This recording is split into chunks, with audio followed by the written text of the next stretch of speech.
with one of those people, businessman, philanthropist, and Hall of Fame radio announcer Shelley Stewart, after the release of his new book.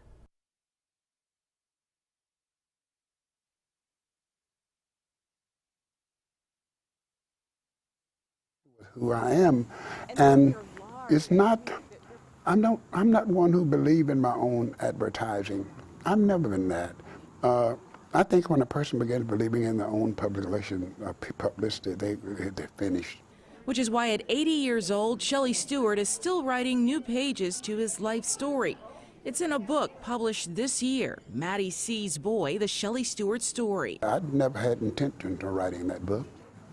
5 years ago, a guy kept pushing me, Shelley, please, you're more than just this 1990. Please, tell it all. That guy was Don Keith. He wrote the story as told by Shelley. And I'd known some parts of Shelley's story before, but after sitting down with the man, having him sit there and cry and talk about the things that happened to him when he was 5 and 6 years old, and the unbelievable but inspiring life that he's led, I knew I had to tell this story. Shelley Stewart's life has been chronicled in print before. His book, The Road South, stopped somewhere in the 1990s. When I joined Stewart at his home in Stewart, Alabama to get the rest of the story, we talked about his new book and his life as he sees it now. I'm recovering from serious surgery, and I was admitted to the hospital here, and I mean, the doctors told me in July 2nd that we lost Shelley last night, but they coded me if they called, and anyway, a few minutes later, I was revived. During his illness, he received awards from national and local broadcast groups for his pioneering work during the 50s and 60s. And when the city of Birmingham marked that period of time this year with its 50 Years Forward campaign, recovery kept Stewart away from events. Events where the name Shelley the Playboy was sure to conjure up memories of people listening for the call to action, the call to march.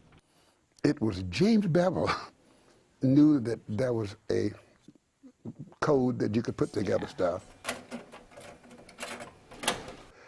And he spoke with a guy named Paul White, which you know as Tall Paul, and Shelley, the Playboy. Well, these two popular black dudes, you know, to appeal to black kids, they knew that Paul White and Shelley Stewart appealed to black kids. Stewart and fellow DJs Tall Paul White and Erskine Foch Sr. are part of American history. DJ Shelley the Playboy Stewart recalls another incident. Their work is documented as part of the Black Voices Smithsonian Collection and the Library of Congress. There I was on the air, just hey Lordy Mama, you know, doing my bit.